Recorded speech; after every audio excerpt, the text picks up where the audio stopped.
Hey guys, Jacob Howard here, and today we are going to be talking about your first steps to getting into FPV racing. To get started in FPV racing, the best thing to do is find a local group of pilots to fly with. Oftentimes, they will have all the equipment for setting up racetracks and a lot of knowledge to help you along the way. Plus, racing with other pilots is really what makes it enjoyable. A good resource for finding local pilots or race groups is www.multigp.com. They have chapters all across the US and worldwide that you can connect to. If you don't have any local groups, go out with some friends and start practicing in trees or other high obstacle areas. Then, as you get better, buy some gates and common racing obstacles to start practicing on.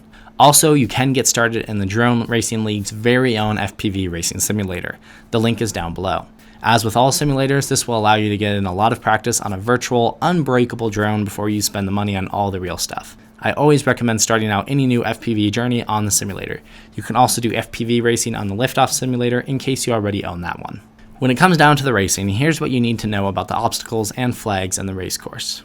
When building your own track or attending a race, there are several different common obstacles that you might encounter. They are as follows. Pylons.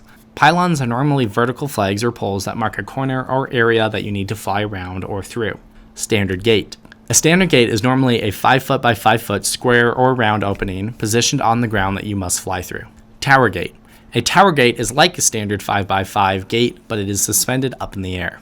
Ladders. Ladders are like standard gates stacked on top of each other and normally consist of 3 or more gates. You have to go through the bottom gate, make a sharp 360-degree horizontal loop, and then fly through the gate above it, going in the same direction you entered the bottom gate. Repeated until you've gone through the top gate. Dive gate. A dive gate will be a 5 by 5 foot gate that is suspended up in the air horizontally with a little tilt to it. You have to fly above it and then dive down through it. Launch gate. A launch gate is another gate that is suspended horizontally but with no tilt. It's pretty much the opposite of the dive gate, whereas you need to fly under it and then fly up and out. Split S gate.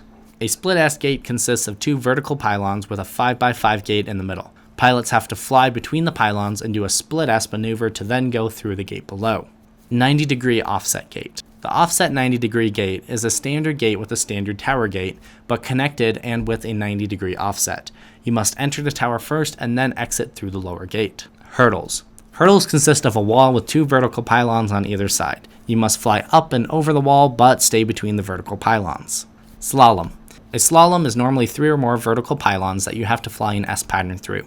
So that's a basic list of the obstacles that you are likely to encounter on a racetrack. However, there is one more obstacle while racing you need to watch out for, and that would be the moving drones of your competitors.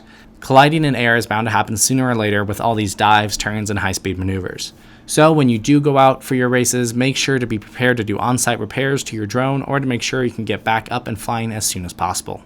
When it comes to starting to understand the racing world, this overview gives you an idea of the different obstacles you will encounter and how to get started, but really what you need the most is practice. Lots and lots of practice. So get out there and start practicing your racing abilities, and as always, if you have any questions, definitely let us know, and have fun flying.